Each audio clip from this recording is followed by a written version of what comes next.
Hello अस्सलाम दोस्तों, service encyclopedia में आपको खुशामदीद कहते हैं। दोस्तों, आज हम वैक्सीनेटर्स की जो जॉब्स आई हैं उस हवाले से एक इम्पोर्टेंट लेक्चर कर रहे हैं, जिसमें हम जो पास्ट पेपर्स है वो सॉल्व करेंगे। पास्ट पेपर्स जो 2018 में आए थे उसके जो भी क्वेश्चंस मुझे मिले हैं अभी तक, वो मैं कोशिश करूँगा कि सारे आपको सॉल्व कराऊँ आज ही। तो उससे पहले अगर मेरा चैनल सर्विस इंसाइक्लोपीडिया सब्सक्राइब नहीं किया तो सब्सक्राइब कर ले, और मेरा फेसबुक का पेज है सर्विस इंसाइक्लोपीडिया के नाम से, वो भी लाइक कर दें। और अगर किसी को ये पेपर्स पीडीएफ में चाहिए तो मुझे व्हाट्सएप पे मैसेज करके वो ले सकता है, ठीक है। व्हाट्सएप का नंबर मैं आपको बता रहा हूँ। दोस्तों, आइए चलते हैं लेक्चर की तरफ। Past paper solution for vaccinator job, ठीक है। और subscribe to our YouTube channel service encyclopedia, ये मेरे चैनल का नाम है, और ये मेरा पेज है सर्विस इंसाइक्लोपीडिया के नाम से, वो आप लाइक कर दें। व्हाट्सएप का नंबर मेरा ये है, अगर आप किसी को भी पीडीएफ में चाहिए तो वो मुझसे ये पास्ट पेपर ले सकता है। दोस्तों, जो भी पास्ट पेपर्स मुझे मिले हैं वो मैं सॉल्व करा रहा हूँ। अगर आपके पास भी इसके अलावा जो 2018 में टेस्ट हुई थी या जो पंजाब में भी टेस्ट हो रहे हैं, तो उसके हवाले से जो भी जिसके पास पास्ट पेपर्स है वो मुझे भेजेगा तो मैं इंशाल्लाह वो भी सॉल्व कराऊँगा। तो क्वेश्चन ये देखें, ये पहला पेज है। ये सारे पेजेस मेरे पास सेव हैं था, ये सारे पेजेस हैं जो मेरे पास थे, जिससे मैं आपको सॉल्व करा रहा हूँ। तो देखें, क्वेश्चन नंबर है इधर 96 से, जो भी क्वेश्चन है वो मैं आपको सॉल्व करूँगा, ठीक है। तो ये देखें, तेज़ाब का जायका क्या होता है। पहला क्वेश्चन है, तेज़ाब का जायका क्या होता है। तो तेज़ाब का जो जायका होता है वो होता है सोर, जिसको हम उर्दू में त्रिश कहते हैं, खट्टा कहते हैं, खट्टा जैसे होता है, ठीक है। तेज़ाब का जायका होता है त्रिश, ठीक है। तो हम ऑप्शंस में देखें, डी ऑप्शन है इसका। डी क्वेश्चन नंबर 96 का जो ऑप्शन है वो है डी, त्रिश। क्वेश्चन नंबर 97 है, ऐसा यूनिट्स देश में मुतारफ़ कराए गए। तो ये ईयर पूछ रहा है कि कौन से ईयर में जो ऐसा यूनिट्स थे वो मुतारफ़ कराए थे, इंट्रोड्यूस करवाए थे। तो उसका आंसर देखें वो क्या है,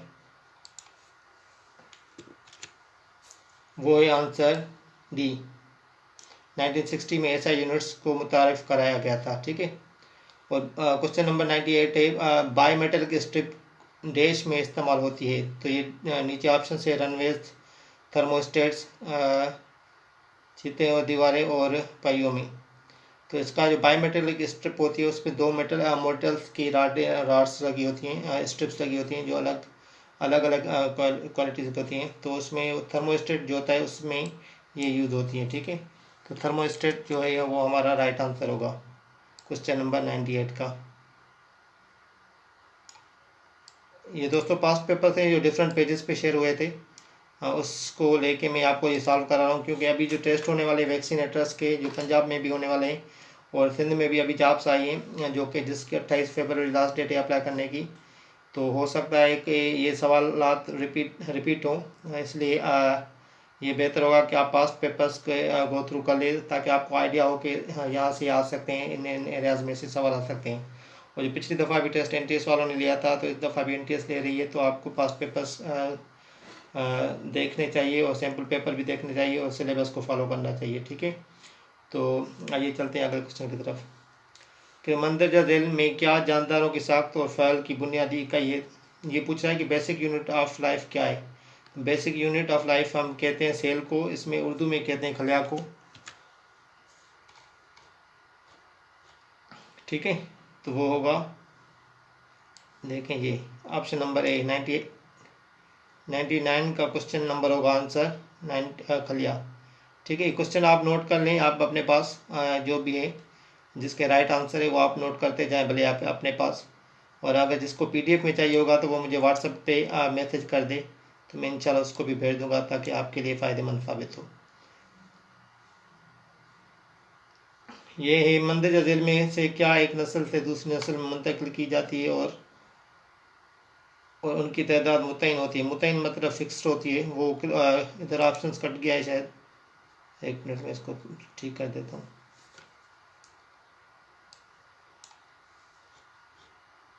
ये देखें अभी सही हो गया।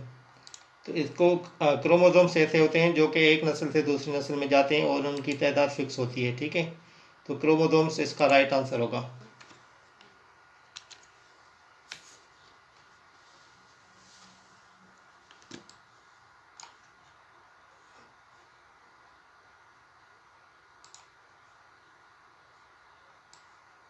क्रोमोसोम से हम क्लिक कर दे दें क्वेश्चन नंबर सी, सही है। इसके बाद क्वेश्चन से ये ऊपर वाले जो क्वेश्चन हैं ये क्लियर नहीं है तो इसलिए मैं ये नहीं करा रहा। और क्वेश्चन नंबर 82 देखें, 1 ग्राम चिकनाई से तकरीबन 1 किलोग्राम, ये ग्राम नहीं है ये 1 किलोग्राम है क्योंकि ऑप्शन थाउजेंड्स में दिए गए हैं।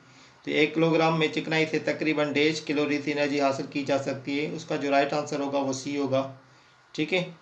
और कौन सी गैस एक जहरीली भूरे रंग की गैस है, मतलब भूरे में ब्राउन कलर की गैस है और जहरीली भी है, वो नाइट्रोजन ऑक्साइड है। नाइट्रोजन ऑक्साइड जो होती है वो जहरीली और भूरे रंग की गैस होती है। तो इसका आंसर जो होगा वो सी होगा 83 क्वेश्चन का। 83 का क्वेश्चन का आंसर राइट आंसर है सी, नाइट्रोजन ऑक्साइड। जिन अशिया से रोशनी नहीं गुजर सकती डैश अशिया कहलाती हैं। तो देखें 3 चीज़ें होती हैं, एक चीज़ें वो होती हैं जिनसे रोशनी गुजर जाती है, एक चीज़ होती है जिनसे नहीं गुजरती और तीसरी चीज़ें होती हैं जिससे थोड़ी रोशनी गुजरती है, सही, कम रोशनी गुजरती है। तो इनको हम इंग्लिश में तो कहते हैं कि ट्रांसपेरेंट और ट्रांसल्यूसेंट और ओपेक। ट्रांसपेरेंट वो ऑब्जेक्ट्स होते हैं जहाँ से रोशनी गुजर जाती है, ठीक है, जिसको हम उर्दू में शफाफ कहते हैं, जिससे गुजर जाती है। और जिनसे नहीं गुजरती उनको हम कहते हैं गैर शफाफ, ठीक है। गैर शफाफ इधर क्या ऑप्शन है देखें, ऑप्शन नंबर सी, तो ऑप्शन होगा सी, जिनसे रोशनी नहीं गुजरती। और जिनसे कम रोशनी थोड़ी रोशनी गुजरती है मतलब कंप्लीट लाइट नहीं गुजरती, उनको हम नीम शफाफ कहते हैं और इंग्लिश में हम उसको ट्रांसल्यूसेंट कहते हैं। लेकिन इधर पूछा है कि कौन से ऑब्जेक्ट्स हैं जिनसे रोशनी नहीं गुजरती, तो नहीं गुजरने वाले ऑब्जेक्ट्स को हम उर्दू में गैर शफाफ कहते हैं और इंग्लिश में हम क्या कहते हैं, ओपेक। तो औसत शमसी दिन का डैश हिस्सा डैश कहलाता है, ठीक है। औसत शमसी दिन का डैश हिस्सा सेकंड कहलाता है। तो सेकंड के बारे में पूछता है कि वो दिन के हिसाब से कितना मतलब छोटा है। तो उसकी आप कैसे करेंगे मैं आपको बता रहा हूँ सॉल्यूशन। ये देखिए यहाँ सारे ऑप्शन है, 1/365 सेकंड किसके बराबर होता है दिन के हिसाब से।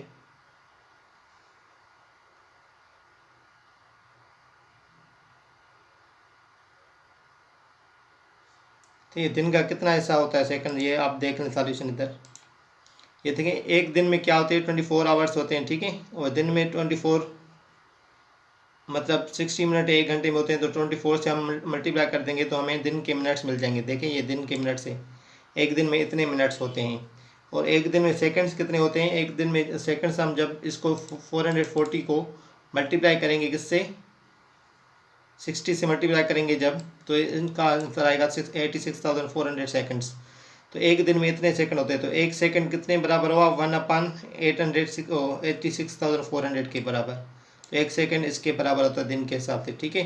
तो इसका राइट आंसर देखें ये क्या होगा, राइट आंसर देखें ये बी ऑप्शंस में है 86,400।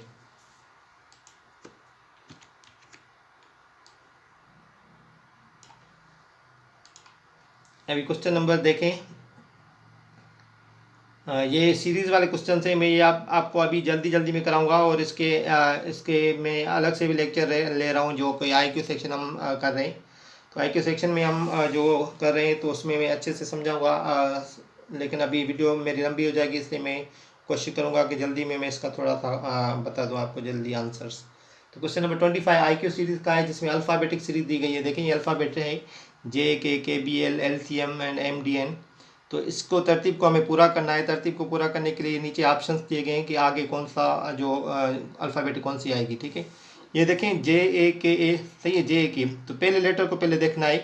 तो सब पहले लेटर में क्या है, इधर J, इधर K, इधर L, इधर M है। तो देखें ये सीरीज बन रही JKLM। तो M के बाद क्या आएगा, ऑटोमेटिक N आएगा। देखें N किस ऑप्शन में, तो N एक ही ऑप्शन में वो A है, ठीक है। ए के बाद देखें दूसरे लेटर पे देखें ए है, फिर दूसरे लेटर पे इधर बी है, इधर सी है, इधर डी है। टी के बाद क्या आएगी, ई आएगी, ठीक है। और लास्ट लेटर देखें KLMN। एन के बाद क्या आएगा, ओ आएगा। तो ऑप्शन नंबर ए देखें सही है, बाकी ऑप्शंस गलत हैं।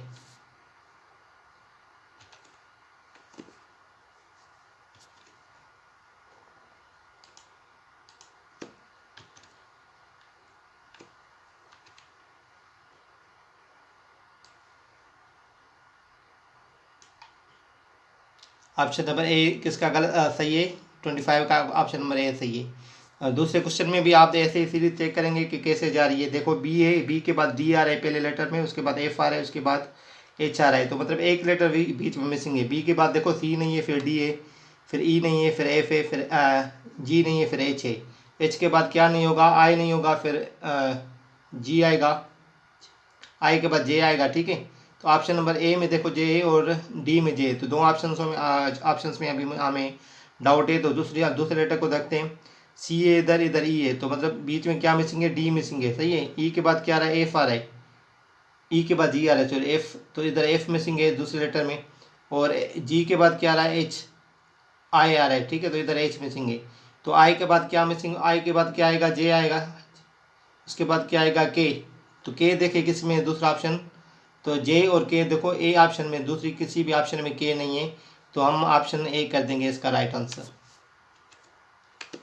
हमें सीरीज बनानी होती है, ठीक है। अगर ये आपको समझ नहीं आ रही तो मैं अलग से भी आई क्यू का सेक्शन करा रहा हूँ वैक्सीनेटर्स के जॉब के, जो कि मैंने 8 लेक्चर्स अपलोड कर दिए हैं, वो वहाँ पे भी आप ये सीख सकते हैं सीरीज़ के क्वेश्चंस। और इसके बाद हम वैक्सीनेशन रिलेटेड भी इंशाल्लाह करेंगे। क्वेश्चन नंबर 27 देखें, तरतीब के हवाले से क्या मतलब आगे आएगा, A Z C Y F X. ये देखें ए आगे जा रहे हैं, ए वाले लेटर्स आगे जा रहे हैं एक लेटर छोड़ के, और जेड वाले पीछे आ रहे हैं। तो देखें ए के बाद बी नहीं है, सी है, सी के बाद डी नहीं है, डी नहीं है, ई भी नहीं है, देखें सही है, डी भी नहीं है, ई भी नहीं है, एक लेटर छोड़ा फिर 2 लेटर छोड़ रहा है। तो इसके बाद जो लेटर होगा वो 3 लेटर मिसिंग हो गई। तो F G H I, ji H I के बाद क्या होगा, जे आएगा। देखो जे ऑप्शन किस में, ए ऑप्शन में, तो इसका ए आई ऑप्शन सही होगा। और ये देखें जेड वाई एक्स, ये पीछे रिवर्स ऑर्डर में जा रहे हैं, जेड वाई एक्स, एक्स से पहले क्या आता है, डब्ल्यू, तो ये जे और डब्ल्यू राइट आंसर होगा इसका। क्वेश्चन नंबर 27 का। क्वेश्चन नंबर 28 देखें, तरतीब के लिहाज से क्या है, D G H K L O P S T W. तो डी के बाद ई नहीं है, एच है, एच के बाद आई नहीं है, जे के,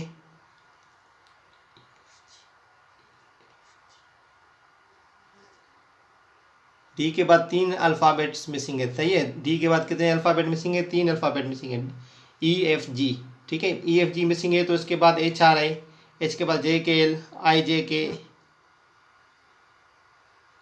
ये इधर भी 3 मिसिंग है, पी के बाद भी 3 मिसिंग है, टी के बाद भी 3 मिसिंग होने चाहिए, यू वी डब्ल्यू, तो एक्स आएगा, ठीक है, एक्स पहला ऑप्शन होगा एक्स। उसके बाद देखते हैं जी के बाद क्या है, के बाद ओ है, इसमें देखो 3 अल्फ़ाबेट्स मिसिंग है बीच में।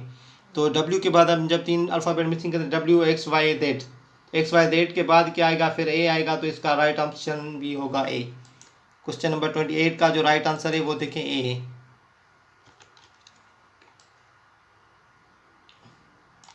क्वेश्चन नंबर 29 की तरफ चलते हैं कि दर्ज झेल में से मुतफरिक का इंतखाब करें। तो ये मुतफरिक वो पूछता है कि ये सारे ऑप्शन एक जैसे होंगे या कुछ सिमिलरिटीज उसमें होंगी, लेकिन एक चीज़ ऐसी होगी जिसमें कोई भी सिमिलरिटी नहीं होगी। देखिए ये सारे ऑप्शन देखें, सोफ़ा, कंबल, मेज़, कुर्सी। अभी ये 3 ऑप्शन से सोफ़ा, मेज़ और कुर्सी एक ही चीज़ की बनी होती है, लकड़ी की, तो इसका राइट ऑप्शन होगा कंबल, जो इसके मुतफरिक है, जो इससे डिफरेंट है, मतलब कोई भी सिमिलरिटी उसकी नहीं है, तो इसका ऑप्शन होगा बी। 29 का आंसर नोट कर लें, वो बी है। अब क्वेश्चन नंबर 21 यहाँ पे है 21, हाँ 21 देखें, ये नंबर सीरीज दी गई है, ये नंबर सीरीज हमें पूरी करनी है। 34, 32, 30, 28 ये इवन नंबर्स हैं, पीछे जा रहे हैं रिवर्स ऑर्डर में, ठीक है। 30 से लेके, तो इधर ऑप्शन क्या होगा, तो 24 से पहले क्या आएगा, 24 से पहले आएगा 22, सही है। रिवर्स ऑर्डर में देखो जा रहे हैं, 2 का डिफरेंस है, 32, 30, 28, 24, तो 22 आएगा। इधर देखें 21, 9, 21, 11, 21, 13, 21, तो 21 सेम है, लेकिन 9, 11 ये 8 नंबर से जो कि इंक्रीज हो रहे हैं, बाकी 21 सेम है। तो देखें इधर 21 है, इधर 13 है, 13 के बाद जो 8 नंबर आएगा वो 15 आएगा, तो आंसर क्या होगा, देखो 15 बी में, 22 का आंसर बी है, ठीक है। 23 देखें, नीचे दी गई सीरीज़ को मुकम्मल करें। 10, 20, 25, 35, 40, 50, 55। ये देखें +10, +5 +10 +5 की सीरीज़ है ये देखें, बीच बीच में +10 है, फिर इधर +5 +10 +5 +10 +5, इधर फिर +10 होगा, +10 जब होगा तो 55 तो 65 हो जाएगा, और उसमें +5 होगा तो 70 हो जाएगा। तो राइट ऑप्शन क्या है? ए है। ये सीरीज़ की अगर आपको सवाल समझ नहीं आया तो मेरे 8 लेक्चर्स अभी दिए गए हैं इसमें मेरे चैनल पे, तो वो आप सब्सक्राइब करके वो देख सकते हैं। उसके बाद 24 क्वेश्चन है, 4 8 16 32 64 128। ये देखो सारे नंबर्स डबल हो रहे हैं पिछले नंबर के हिसाब से, ये 4 4 8 हो रहे हैं तो 8 हो रहा है, 8 8 8 हो रहे हैं तो 16, ऐसे 8 अगर 128 2 दफ़ा 8 होगा तो 256 आंसर आएगा इसका। तो 24 का ऑप्शन होगा राइट, 256। ये 2018 के पेपर्स थे जो कि मैं आपको सॉल्व करा रहा हूँ। इंशाल्लाह ये आपके लिए बहुत बेनिफिशियल होंगे जो आने वाले टेस्ट हैं जीएसटी की। तो जीएसटी के नहीं, वैक्सीनेटर्स के, वैक्सीनेटर्स के सिंध में भी जॉब्स आई हुई हैं और पंजाब में भी जाइए, ये आप नोट कर लें, ठीक है। तो इसके बाद जो क्वेश्चन पेज है वो देखें, ये साइंस के क्वेश्चन है, ये साइंस के भी बहुत इंपॉर्टेंट है। इंसानी खून में 1.5% पानी होता है, इंसानी खून में कितना फ़ीसद पानी होता है? वो ऑप्शन देखें, जो राइट ऑप्शन से वो जो करीबी ऑप्शन सही लग रहा है वो 95% है।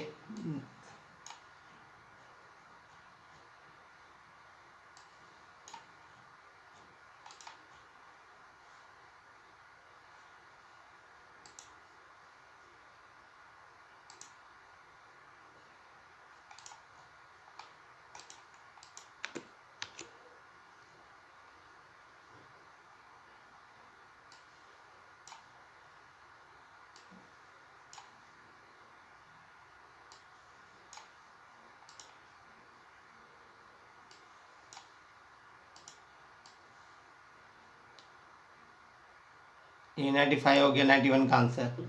समंदरी पानी में सबसे ज़्यादा क्या पाया जाता है? वो NaCl होता है, नमक, सोडियम क्लोराइड।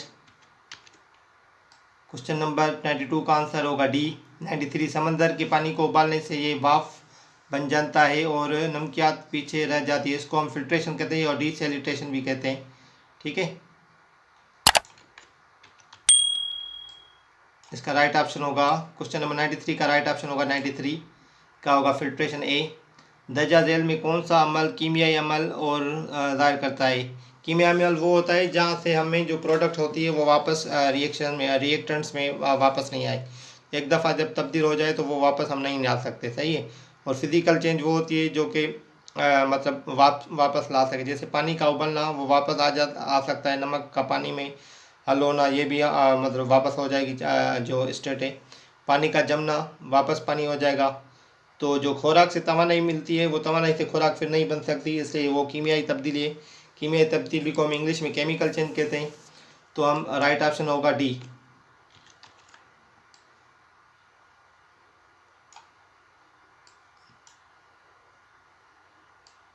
ये देखें डी ऑप्शन राइट, सही है। तेज़ाब जिंक के साथ कीमियाई अमल करके डैश गैस पैदा करता है, तो तेज़ाब जब जिंक के साथ मिलेगा तो वो हाइड्रोजन गैस प्रोड्यूस करेगा। तो ऑप्शन क्या है देखें, 95 का ऑप्शन है राइट, ए ऑप्शन है राइट, ठीक है। ये आप नोट कर लें अपने पास आंसर सारे। इसके बाद देखते हैं क्या है। इसके बाद ये जो क्वेश्चन है ये सब्जेक्ट रिलेटेड है, जैसे वैक्सीनेटर्स के लिए, तो ये सब्जेक्ट रिलेटेड क्वेश्चन थे। तो किस मर्ज में बच्चों के चेहरे और फर सारे जिस्म में सुर्ख रंग के दाने ज़ाहिर होते हैं? तो ये बीमारी का पूछ रहा है कि कौन सा मर्ज है जिसमें सुर्ख रंग के दाने ज़ाहिर होते हैं मुंह पे और बॉडी पे, ठीक है। तो इसका जो राइट आंसर है वो खसरा है। इसको हम मीजल्स कहते हैं इंग्लिश में, मीजल्स।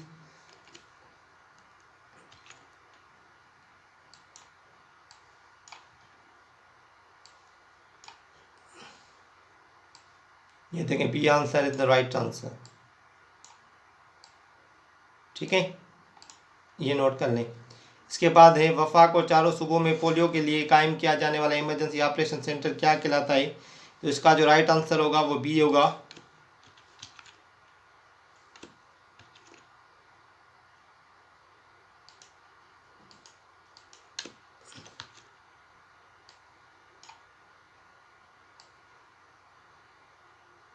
देखें ये EOC क्यों कहलाता है, मैं आपको इसका फुल फॉर्म बता देता हूँ। देखो, इमरजेंसी ऑपरेशन सेंटर, EOC मतलब emergency operation centre.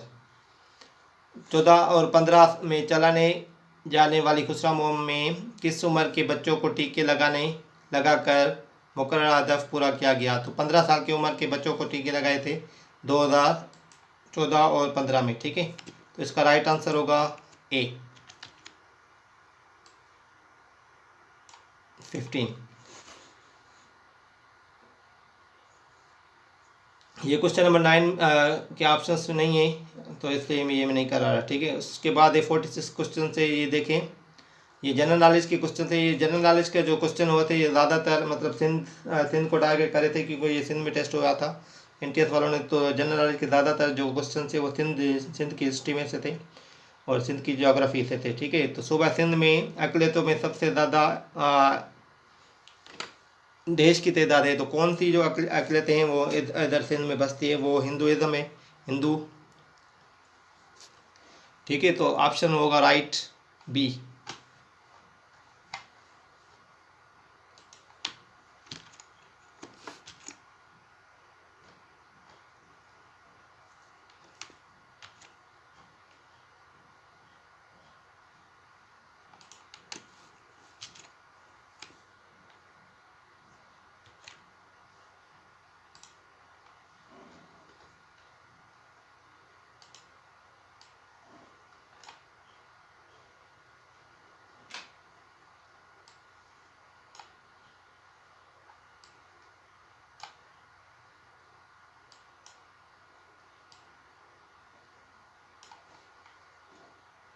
Right option क्या हुआ? बी हुआ आंसर राइट। ठीक है, पाकिस्तान का नेशनल म्यूजियम कहाँ पे? पाकिस्तान का नेशनल म्यूजियम कराची में। तो राइट ऑप्शन क्या होगा? बी। क्वेश्चन नंबर 47 का राइट आंसर है बी। सिंध ताश मुआहदा कब किया गया? इंडस वाटर ट्रीटी जिसको कहते हैं हम, वो 1960 में किया गया था। ये जनरल नॉलेज के क्वेश्चन, ये आपको सिंध की हिस्ट्री मालूम होना चाहिए। यहाँ जो पाकिस्तान की हिस्ट्री है या पाकिस्तान की ज्योग्राफी है वो आपको सारी चीज़ें आनी चाहिए। साइंस की बेसिक्स आपको आनी चाहिए और वैक्सीनेशन से रिलेटेड जो भी क्वेश्चन है वो आपको आने चाहिए अगर टेस्ट आपको पास करना है तो। ठीक है, और सूबा सिंध के कुल कितने अजला हैं? ये पुराना टेस्ट है इसलिए उसमें 29 क्वेश्चन राइट होगा। अभी 30 है। ठीक है, अभी 30 है, जब ये टेस्ट हुआ था तब 29 थे, तो इसका राइट आंसर 29 होगा। शाह अब्दुल लतीफ़ भुट्टो किस ज़बान के मशहूर शायर थे? तो वो सिंधी ज़बान के थे। ठीक है, question number B. Question number 50 का आंसर नंबर होगा बी। पाकिस्तान के कौन से सूबे को बाबुल इस्लाम कहा जाता है? तो ये देखें, उसको किसको कहते हैं? वो सिंध को कहते हैं। ये सूबा बाबुल इस्लाम भी कहला जाता है। सिंध सूबा का कौन सा शहर लकड़ी के काम के लिए मशहूर है? लकड़ी के काम के लिए कौन सा शहर मशहूर है? वो है हाला। तो हाला कौन से ऑप्शन में? देखें, सी ऑप्शन में। क्वेश्चन नंबर 42 का आंसर है हाला, सी। क्वेश्चन नंबर 43, सूबा सिंध के कुल डिवीज़न कितने हैं? तो इसका राइट आंसर होगा 6। क्वेश्चन नंबर 43 का आंसर है 6, सी। 44 है, मोहम्मद बिन कासिम सिंध को कब फतह किया? 712 में। तो आंसर होगा सी 712 AD। खीरथर का पहाड़ी सिलसिला कहाँ वाक़ है? गिलगित बल्तिस्तान, पंजाब या सिंध? तो सिंध में खीरथर जबल जो हैं वो खीरथर इसमें सिंध में, तो इसका आंसर होगा सी। ठीक है, तो ये सारे क्वेश्चन थे जो मैंने आपको सॉल्व कराए। आप इसकी स्क्रीनशॉट लेकर अगर आपको स्क्रीनशॉट लेने तो स्क्रीनशॉट ले लें। अगर आपको PDF में चाहिए तो आप ये मेरा नंबर नोट कर लें, आप उस पर मैसेज करें, मैं आपको इंशाल्लाह दे दूंगा। और मेरा चैनल सर्वेज इंसाइक्लोपीडिया सब्सक्राइब करें और मेरा पेज सर्वेज इंसाइक्लोपीडिया के नाम से वो लाइक कर दें। आप अपना ख्याल रखिएगा। शुक्रिया, अल्लाह हाफिज़।